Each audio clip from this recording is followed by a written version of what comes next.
이게 정말 작정하고 결정하고 또 정말 하나님이 도와주셔야 올 수 있는 예배거든요. 자, 오늘도 이렇게 어려운 데 오셨는데 우리 함께 하나님 말씀을 보도록 하겠습니다. 명동 FM, 킹동 FM 주파수 고정해 주셔야죠. 자, 오늘은 이 말씀은요, 그 마태복음 13장인데 마태복음 13장 그 13장을 보게 되면 예수님이 이제 어떤 씨 뿌리는 비유를 하시면서 내가 지금 이 설명해 주는 이 설명은 정말 그 옛날의 의인들과 예언자들이 그렇게 듣고 싶었어도 듣지 못했고 보고 싶어도 보지 못했던 거를 너희가 지금 보고 듣는 거라고. 너희가 얼마나 행복한 사람이냐고 말씀하시거든요. 어쨌든 성경을 연구하다 보면은 야, 진짜 예수님 당시에도 2000년 전에는 신약의 기록이 안 돼 있잖아요. 그러니까 구약 사람 또 이 초대교회 사람들은 성경이 다 완성된 게 아니기 때문에 참 보지 못했던 것을 우리는 66권이 다 완성이 돼서 이렇게 마음껏 말씀을 이리저리 다 보셨다는 것이 참 신기하다는 생각이 들었습니다. 오늘 씨 뿌리는 비유 너무 많이 들었기 때문에 한 번만 더 하면 300번째 하는 거거든요. 그래서 제가 이거를 어떻게 똑같은 이 내용을 건너뛸 수는 없잖아요. 수준 높게 이거를 새롭게 해볼 수 있을까? 제가 창세기랑 엮어가지고 한번 이 씨와 열매에 대한 이 성경 66권이 어떻게 이 씨와 열매를 얘기하는지, 그리고 성경은 씨 뿌린 대로 시작해서 열매 맺는다고 계시록에 나와 있는 거거든요. 그러니까 씨 뿌리고 열매 맺는 게 성경 이야기예요, 사실은. 그래서 오늘 씨와 열매를 가지고 성경을 함께 풀어보도록 하겠습니다. 오늘 저의 설교 제목은 이 사람이야말로 열매를 맺되 100배 혹은 60배 혹은 30배의 열씨를 낸다. 아시죠, 이 말씀? 그렇죠? 많은 열매를 맺는다는 말씀이잖아요. 어떤 사람인지는 다 알고 있습니다. 말씀을 받아들이고 인내하고 잘 견딘 사람은 결국은 하나님이 그렇게 맺게 해준다는 거잖아요. 근데 거룩한 열매를 맺어야 되잖아요. 또 거룩한 열매를 맺으려면 거룩한 씨가 있어야 되잖아요. 세상적인 씨를 심었는데 거룩한 열매가 안 나올 거 아니에요, 사실은? 그래서 거룩한 씨, 거룩한 열매에 대해서 오늘 같이 홀리 씨드, 그 다음에 홀리 프루트에 대해서 함께 말씀을 나눠보겠습니다. 자, 오늘 요점은요, 성경에 보면 이렇게 씨를 뿌리는 얘기가 나오거든요. 씨가 뭘 의미하는지 한번 보세요. 그 다음에 거룩한 씨가 있고 거룩한 열매들이 있고, 어쨌든 많은 열매를 맺는 것은 하나님께 영광이 되거든요. 나무 중에 열매 하나 맺는 나무가 없어요. 10개 맺는 나무가 없어요. 많은 열매를 맺게 하나님 만드셨거든요. 자연의 원리를 보면 영적 원리가 있잖아요. 그래서 참 많은 열매는 하나님의 창조 원리고 그렇게 되기를 원하시는구나 하나님이 라는 것을 알 수가 있습니다. 자, 그래서 오늘 제가 간단하게 또 신학적인 부분 앞부분 살짝 넘어가면은 종교는 무엇에 기초한다고 그랬어요? 계시. 하나님이 뭘 보여줘야 되잖아요. 하나님이 보여주지 않은 걸 사람이 머리로 연구해서 하나님 알 수 있는 것이 아니거든요. 계시란 단어는 뭐냐면 베일을 벗게 된다. 이게 신부가 이렇게 얼굴에 이렇게 베일을 쓰잖아요, 그렇죠? 싹 치워야 얼굴이 보이는 것처럼 감추인 것을 드러내는 것이 계시거든요. 그래서 이것이 unveiling, 베일을 걷어내다. 아니면 revelation 아시죠, 그렇죠? 그래서 하나님이 나는 이런 분이다라고 스스로를 우리에게 계시를 안 해주면 이건 하나님이 알 길이 없어요.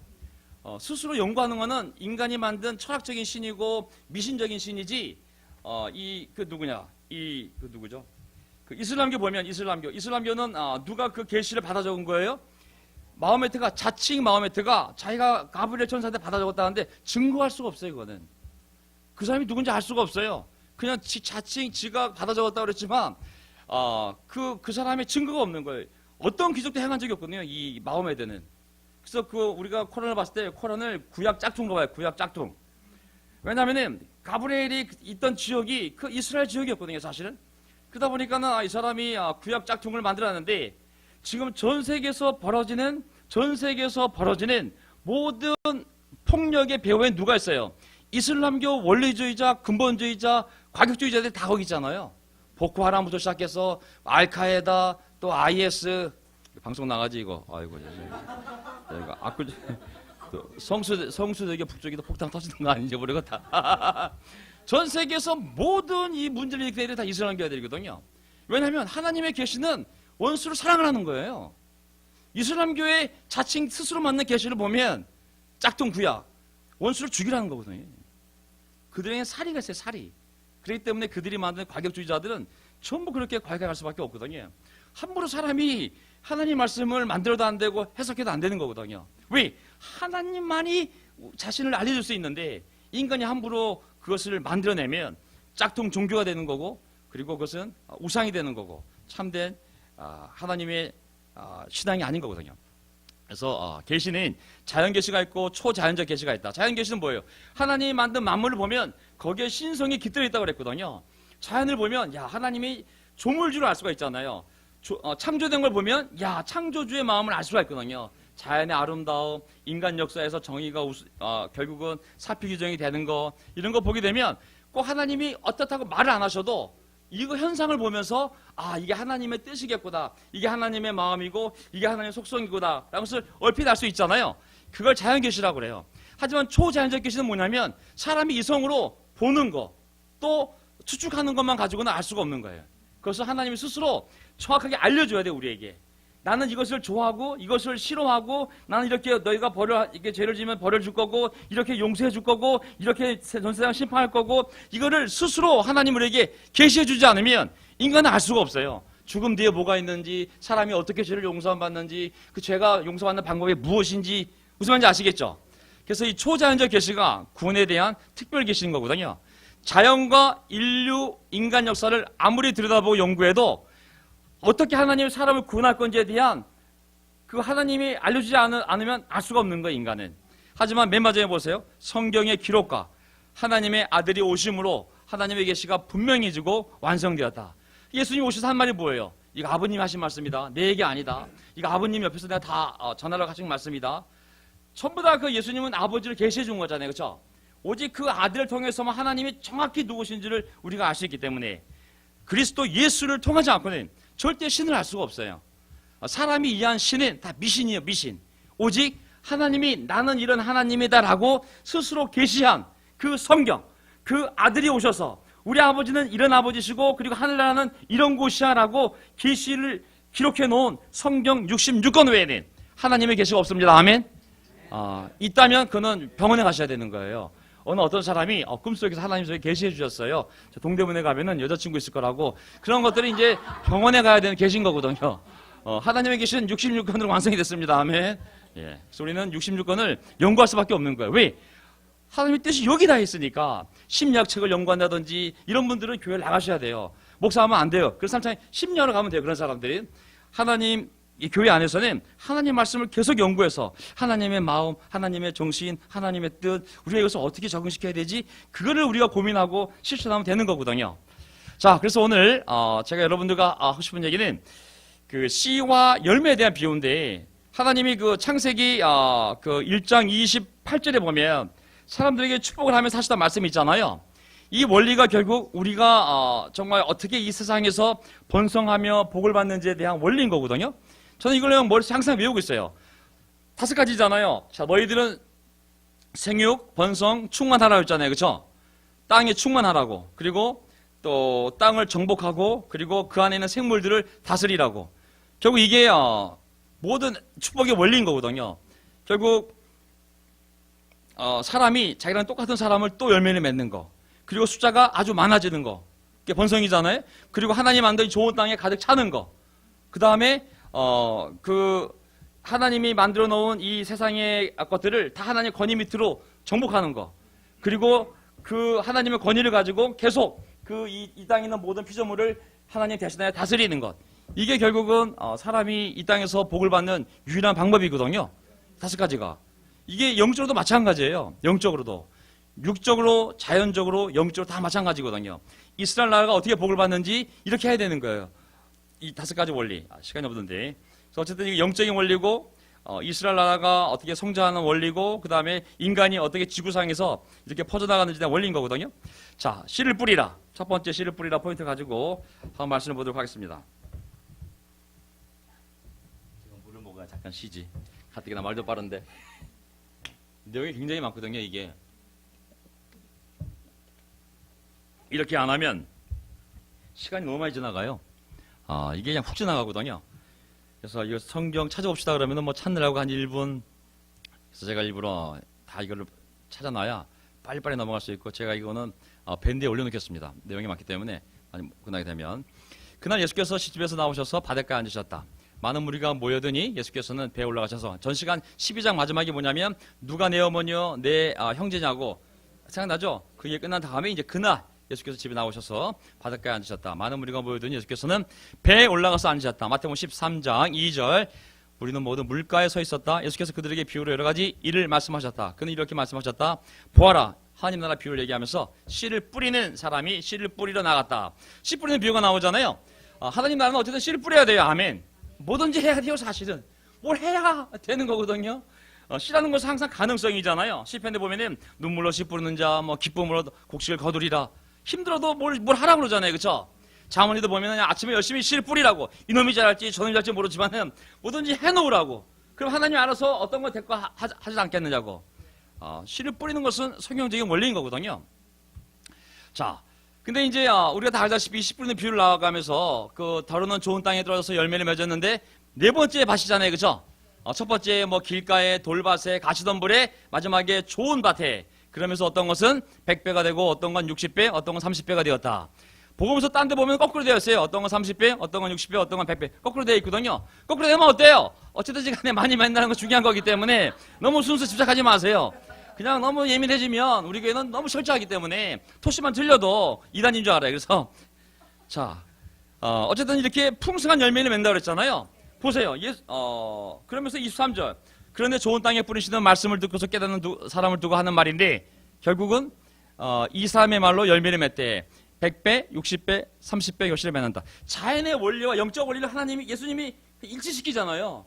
자연에서 이런 원리가 있는데 이걸 그대로 영적으로 이렇게 옮기면 그 씨는 하나님의 말씀이고 밭은 사람 마음인데 여기에 잘 뿌려져서 그 사람이 잘 받아들이면 그 씨앗이 무사히 자라가지고 요렇게 나오는 것처럼 잘 된다는 거 아니에요?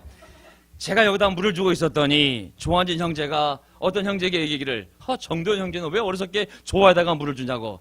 이거 생화입니다. 생화.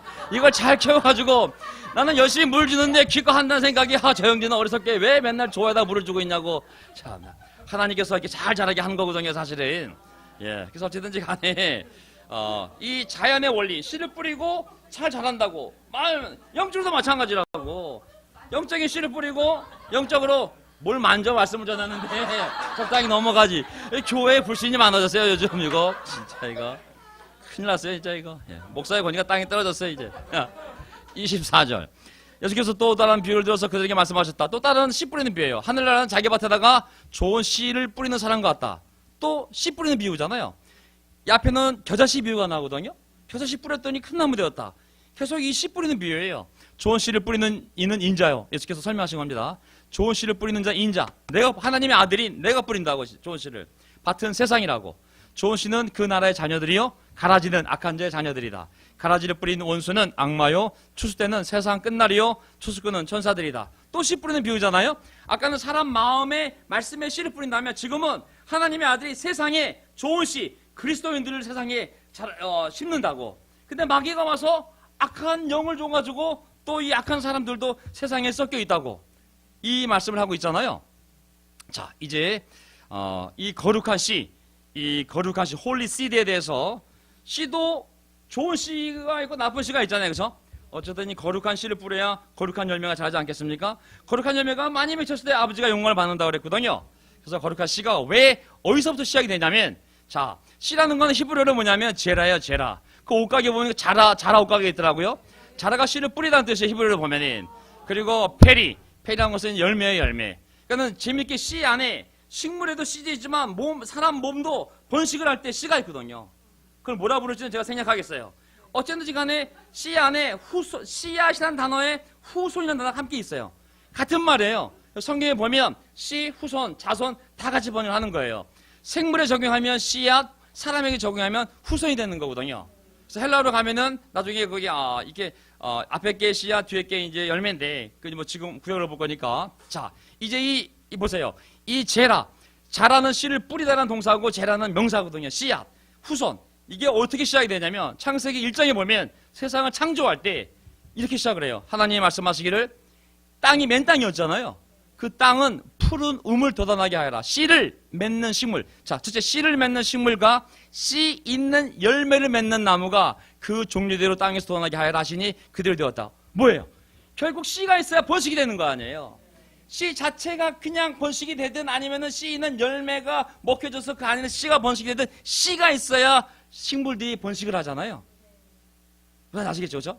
자, 그러면서 창세기 3장 15절에 보게 되면 내가 너로 여자와 원수가 되게 하고 내 후손도 여자의 후손과 원수가 되게 하리니 여자의 후손은 내 머리를 상하게 할 것이요 너는 그의 발꿈치를 상하게 할 것이니라 하시고, 자, 뱀이 하와를 속여가지고 사탄이 뱀을 통하여 하와를 속였잖아요. 그래가지고 죄를 짓게 만들잖아요. 그래서 심판할 때 뱀 여자 남편에게 이제 순서대로 하나님이 저주를 주잖아요. 그렇죠?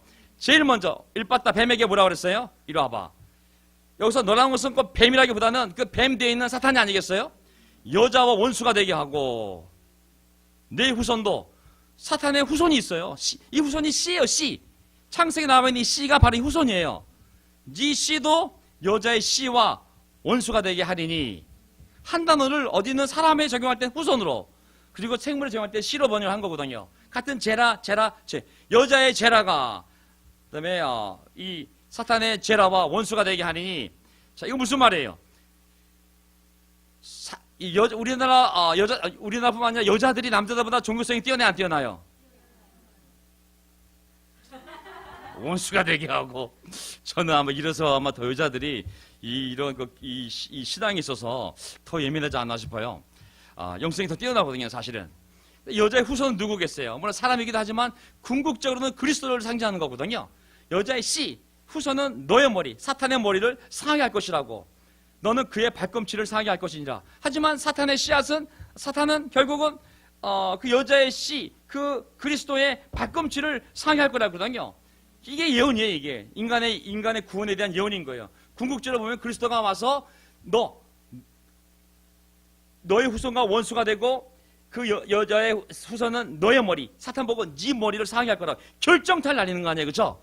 예수님이 십자가에 달려 죽었을 때 결정타를 날리는 거잖아요. 사탄이 죽지는 않았지만 치명적으로 정말 모든 세상의 권세를 잃어버리고, 그리고 죽음의 권세도 부릴 수 없고, 자기가 데리고 있던 모든 영혼들이 다시 살아날 수 있는 그러한 길이 열린 거잖아요. 머리에 치명타를 입지 않았습니까? 하지만 예수님에게 상처를 주었지만 그것은 발꿈치를 상하게 하는 정도밖에 아니라는 것이죠. 이런 막연한 예언 속에서 이제 하나님이 그 씨를 어떻게 사용하냐면, 보세요. 아브라함을 부른 다음에 내가 내 언약을 너와 너 및 내 대대 후손 사이에, 이 후손이 바로 씨입니다. 씨, 제라입니다. 제라 사이에 세워서 영원한 언약을 삼고 너와 내 후손의 하나님이 되리라. 후손이 제라야, 씨야. 내가 너와 너 후손에게 내가 거류하는 이 땅 곧 가나안 온 땅을 주어 영원한 기업이 되게 하고 나는 그들의 하나님이 되리라. 여기서부터 거룩한 씨앗이 만들어지는 거예요. 거룩한 씨앗이. 세상에 많은 생명들, 그 후손들 씨앗들이 있지만 하나님은 아브라함부터 시작을 해서 아브라함의 후손 그 씨앗들을 계속 번식하게 해가지고, 이건 믿음의 씨요 거룩한 씨잖아요, 그렇죠? 거룩이란 말이 뭐예요? 분리된 거 아니에요? 하나님께 바쳐졌다는 얘기 아니에요, 그렇죠? 그러니까 많은 인간의 후손들 가운데 하나님 앞에 바쳐진, 하나님을 믿는, 하나님께 순종하는, 그리하여 가나안 땅에 머무르는, 그리고 그 자식들에게 하나님을 전하는 그 거룩한 씨앗을 내가 남겨둘 거고, 그 씨앗을 언약을 맺어서, 그리고 이 가나안 땅을 그 씨앗들에게, 그 후손들에게 주겠다는 것이거든요. 무슨 아시겠죠? 거룩한 씨앗들이 이렇게 등장을 하는 겁니다. 그 다음에 하나님이 아브라함에게 이르시되 네 아이나 네 여종으로 말미암아 근심하지 말고, 창세기 21장 사라가 너에게 이른 말을 다 들어라. 이삭에게서 나는 자라야 너의 씨라 부를 것이라.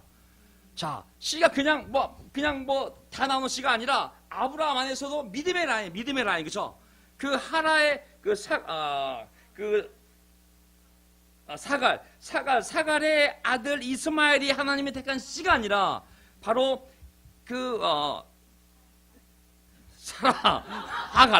사갈입니다. 사갈은 프랑스 작가 아니요, 화가? 큰일 날 뻔했네, 이거.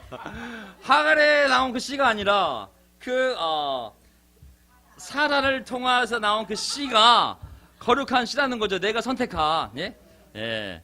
난 그 씨를 통하여 계속 내 백성을 거룩한 후손들을, 씨앗들을 만들겠다는 거잖아요.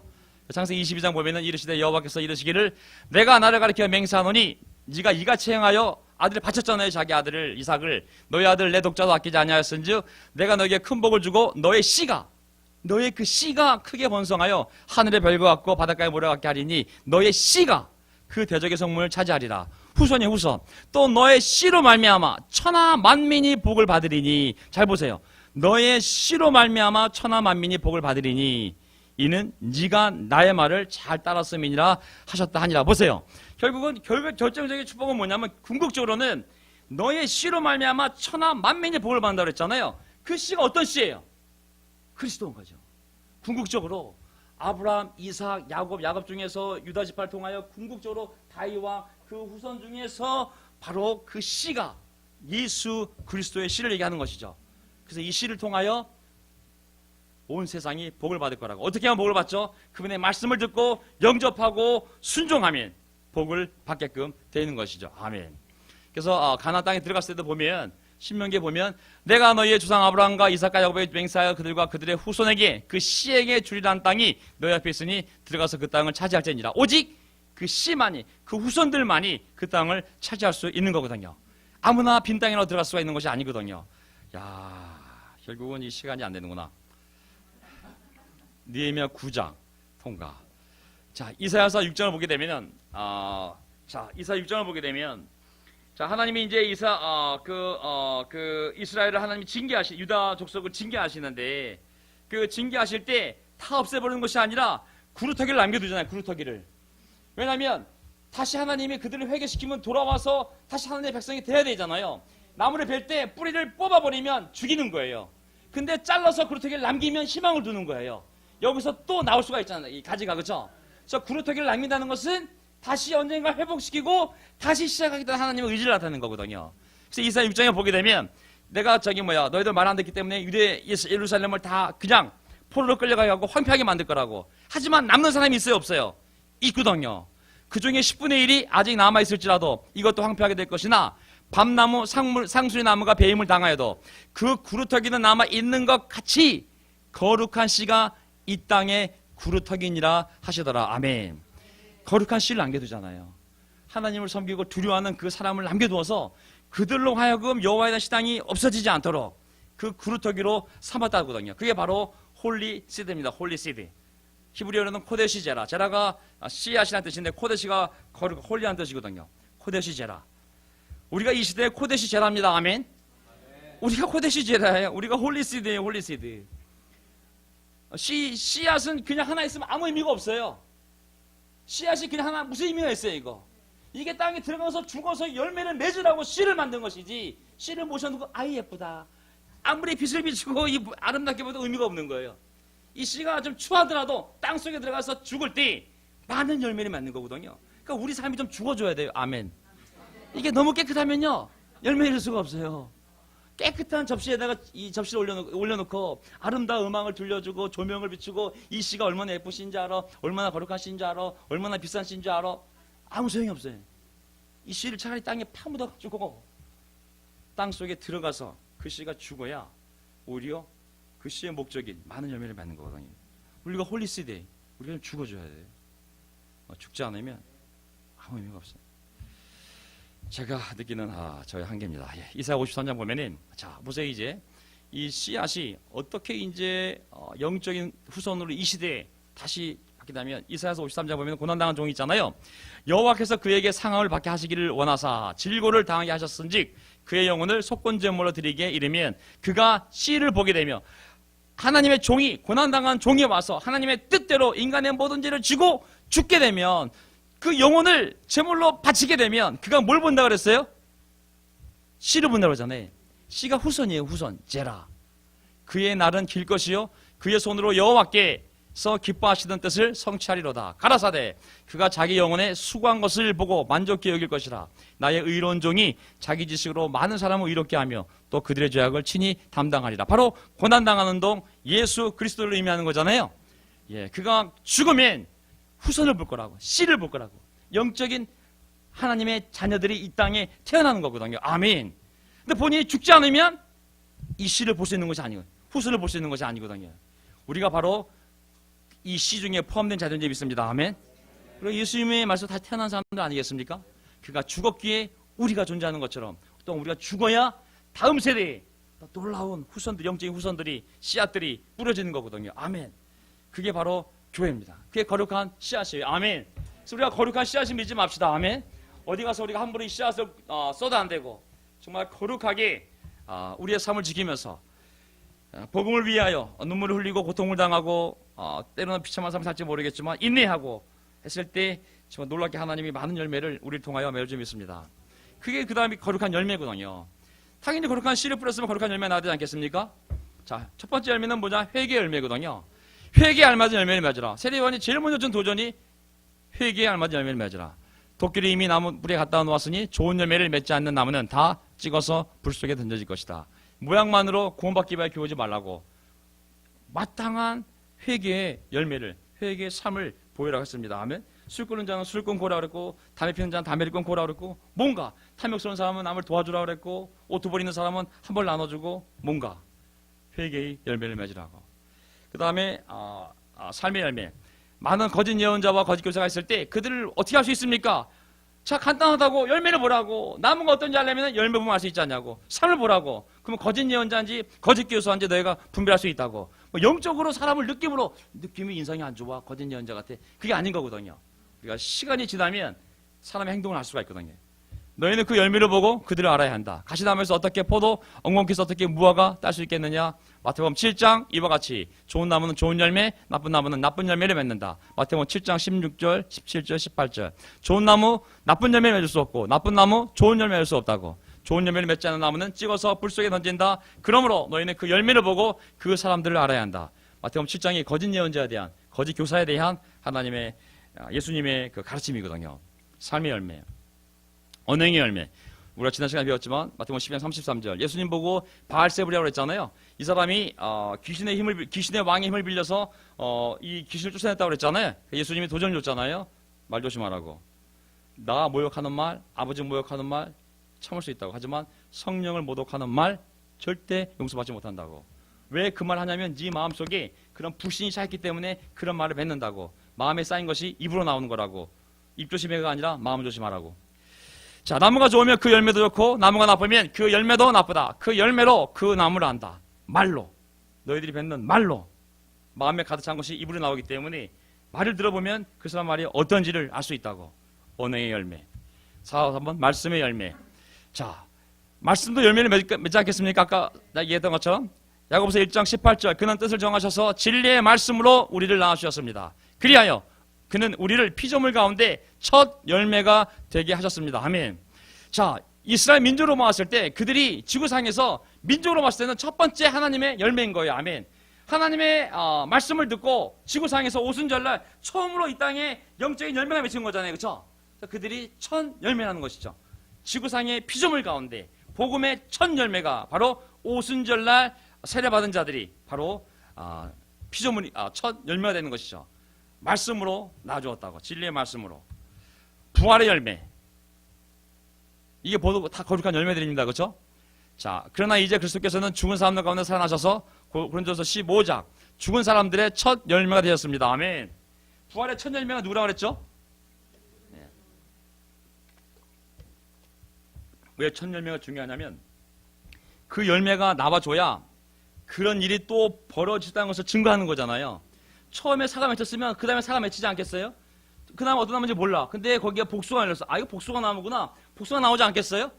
부활의 첫 열매. 예수님이 사람이 죽었다가 다시 살아나는 첫 번째 열매였기 때문에 누구도 예수를 믿고 똑같이 예수님처럼 산다면 그도 예수님처럼 똑같이 부활할 거라는 첫 열매라는 거죠. 그렇죠?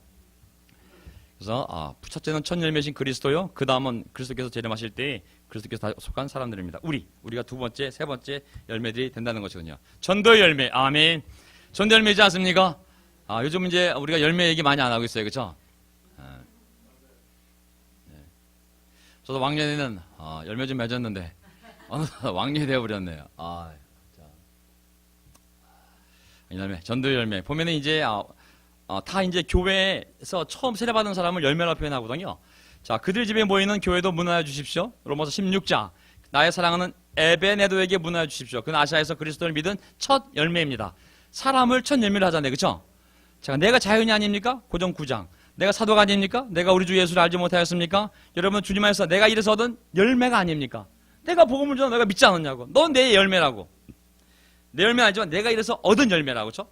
16장 15절. 형제자매 여러분, 난 여러분에게 권합니다. 여러분이 아는 바와 같이 스데바나의 가정은 아가야에서 맺은 첫 열매요.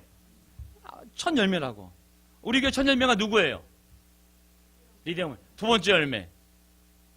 세 번째. 저기 있잖아요. 예, 세 번째 열매입니다. 세 번째 열매. 여러분, 첫 번째 열매가 돌아가셨어요. 우리가 이 열매도 하나님이 기뻐하시는 열매입니다. 그 다음에 성령의 열매. 하도 귀에 외우려고 외운 것도 아니지만 하도 많이 이용해서 저절로 외워버렸잖아요. 성령의 열매, 아홉 가지 열매. 사랑, 기쁨, 화평, 인내, 친절, 선함, 신실, 온유와 절제. 이런 것을 막을 율법이 없다고. 왜? 성령이 더 율법보다 강력하기 때문에. 자, 통과. 너무 많은 열매 하나의 경우가 된다. 아멘. 자연의 원리를 보면 나무 자체가 열매를 많이 맺게 되어 있어요. 옛날 우리 집에 대추나무 하나 있었는데, 우리 집이 아니었어요. 전세 살았는데 한 마당에 대추나무가 있는 거예요. 엄청 큰 대추나무가 있었는데 열매가 몇 개예요? 나무당 1000개 넘는 것 같아요. 난 깜짝 놀랐어요. 이야, 물밖에 안 줄 텐데 물 주는 게 뭐가 있겠어. 거름도 안 주는데 마당 앞에 있는 대추나무가 열매를 맺는데 수천 개예요. 수천 개 알이. 그러니까 자연의 원리예요. 하나님은 이렇게 씨를 심었으면 많은 열매를 맺기를 바라시는 거예요. 그것이 육적이 되었던, 생물이 되었던, 아니면 영적으로 되었든지 간에. 자, 그래서 많은 열매를 맺는 길 뻔하잖아요, 그렇죠? 첫째는 뭐예요? 요한복음 12장 24절. 진정으로 너에게 말한다. 밀알 하나가 땅에 떨어져 죽지 않으면 하나 그들에 있고 죽으면 열매를 많이 맺는다. 아멘. 결국 죽는 수밖에 없어요. 그게 자연의 원리잖아요, 그렇죠? 영적도 마찬가지거든요. 우리의 삶의 고난을 우리가 각오를 해야 됩니다. 뭐 이려면 고난이 와요. 내 성격 죽여야죠. 내 시간 죽여야죠. 많은 거 죽여야 돼요, 사실은. 예, 죽어야 됩니다, 사실. 아이고. 그 다음에 그 잘하는 요한복음 15장 프루닝. 예수님이 우리의 삶을 가지를 쳐줘야 돼요. 이거 우리를 스스로 못 치거든요. 근데 방법이 뭐냐면 우리가 원치 않는 환경을 만드셔가지고 아주 못된 사장을 만나든 아니면 못된 목사를 만나든 아니면은 아주 못된 환경 속에서 우리를 고난을 통해서 우리의 성격들을 우리의 것들을 다 죄와 약정에도 제거해 주셔야 되거든요. 마지막으로 붙어 있는 거잖아요, 그렇죠? 난 포도나무 너희는 가지라. 붙어 있으라. 붙지 않고는 절대 열매 못 맺는다고 하지 않습니까? 그 다음에 또 하나의 방법은 뭐냐면 하나님의 종으로 살아야 돼요. 하나님의 종으로 살지 않으면 절대 삶의 열매가 없어요. 로마서 6장 22절. 이제 여러분은 죄에서 해방을 받고 하나님의 종이 되어서, 죄에서 해방을 받은 사람은 반드시 죄의 종에서 하나님의 종이 되어야 되거든요. 그래야 거룩함에 이르는 삶의 열매를 맺고 있습니다. 이 열매를 계속 맺다 보면은 그 마지막은 영원한 생명이라고 그랬거든요. 하나님의 종이 되어야 돼요. 이거는 정말 의도적으로 나는 누구냐? 난 하나님의 종이다. 죄의 종이었지만 이제 하나님의 종이다. 스스로 계속 내 삶이 내게 아니다. 난 하나님의 종이다. 하나님의 종이다. 복음의 종이요, 교회의 종이요, 목사님의 종이요. 넘어가. 오버했군요. 자. 어쨌든 충격 먹었어. 안우시 경제 아주 충격 먹은 것 같아요. 야. 딴 부분에서 반응이 없었는데 그 부분에서만 반응을 하네. 아이고야. 그 다음에 그 열매 없는 나무의 경우도 많이 나거든요. 첫째 그 나무가 이스라엘이에요, 사실은. 이스라엘은 보면은 구약에서 포도원으로 비유가 되잖아요. 자, 마태복음 21장에 보면은 복음서에도 보면은 마침 길가에 있는 무화과나무 한 그루를 보시고 그 나무를 가셨으나 잎사귀 밖에는 아무것도 없으므로 그 나무에게 말씀하셨다. 이제부터는 영원히 열매를 맺지 못할 것이다. 그러자 무화과나무가 곧 말라버렸다. 이스라엘. 내가 그 많은 시간을 율법을 주고 제사를 가르치고 그렇게 많은 것들을 너에게 줬는데 차라리 믿지 않는 짐승들이나 믿지 않는 이방인들이 차라리 더 그들의 신을 잘 섬기더라. 너희는 선민이라 그러면서 왜 이렇게 내 말대로 정의와 자비롭게 살지 않는지 그러면서 결국은 열매 맺지 못하는 그 나무를 누구에 비유했냐면 이스라엘 민족에게 비유했거든요. 그러면서 20절 41절 그들이 예수께 말했다. 그 악한 자들을 가짜없이 죽이고 제때로 포도원 비유 나오잖아요, 그렇죠? 그 포도원 주인이 하나님이 이제 수출 달라 그랬더니 그 농부들이 다 죽이잖아요, 보낸 사람들을. 그러므로 난 너에게 말한다. 하나님께서는 너에게서 하나님 나라를 빼앗아서 그 나라의 열매를 맺는 민족에게 주실 것이다. 아멘. 하나님이 예언자들을 이스라엘 백성에 보내가지고 회개하라고 하나님께 돌아오라고 아무리 얘기해도 돌아오지 않았거든요. 살인, 강도, 불평등 엄청난 고통이 이스라엘 민족에 있었기 때문에 하나님은 자비의 열매를 원했는데 그들은 악의 열매를 매니까 차라리 그냥 통째로 그 나라를 빼앗아서 다른 나라에게, 어떤 나라 열매를 맺을 수 있는 민족에게 그 나라를 줘버리겠다고. 아멘. 그래서 여기까지 우리에게까지 복음이 오게 된 것이죠. 그 나라 어떻게 멸망됐어요? 지구상에 사라져버렸어요. 2000년 뒤에 다시 만나게 됐거든요. 하나님 그 나를 빼앗아 버리니까 지구상에서 사라져 버린 거거든요.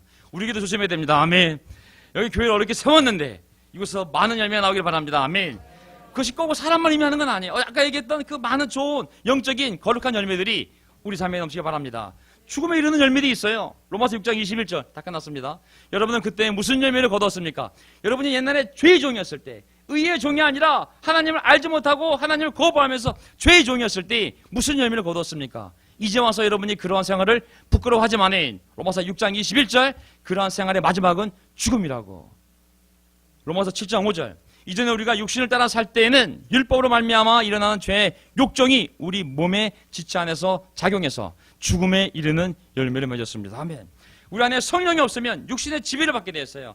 이 육신에는 욕정이라는 본성이 있어요. 성령이 없이는, 말씀이 없이는, 교회 공동체가 없이는 우리 의지로 우리 본성에 있는 육정의 탐욕을 이겨낼 수가 없어요.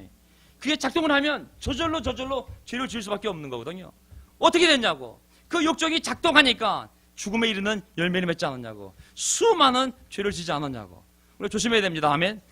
영적인 거룩한 열매들을 계속 맺어갈 것인지 아니면 우리가 믿음을 상실하고 다시 죽음에 이르는 열매들이 우리 삶에서 자라나도록 허락할 것인지 정신을 바짝 차려야 되는 것이죠. 아멘. 끝났습니다. 그래서 오늘 하나님의 말씀 슬라이드 한 30몇 개. 자, 이 사람이야말로 열매를 맺되 100배 혹은 60배 혹은 30배의 현실을 낸다. 이 사람은 하나님의 말씀을 받아들인 겁니다. 그 말씀을 가지고 가든 밀가루 반죽이지만 어떤 뭔가 하는 사람이에요. 거룩한 씨, 거룩한 열매. 씨를 뿌리라고. 뭐 큐티를 했던, 기도했던 뭔가 변화를 만들려고. 뭐 가지고 가든 뭐 만나든 뭘 하든 모든 영적인 것을 뿌리라고. 그리고 뿌리되 거룩한 씨가 거룩한 열매를 맺니. 그 거룩한 씨가 뭐겠어요? 거룩한 삶 아니겠습니까? 생각해 보세요, 스스로. 결국 많은 열매가 하나님께 영광이 된다고.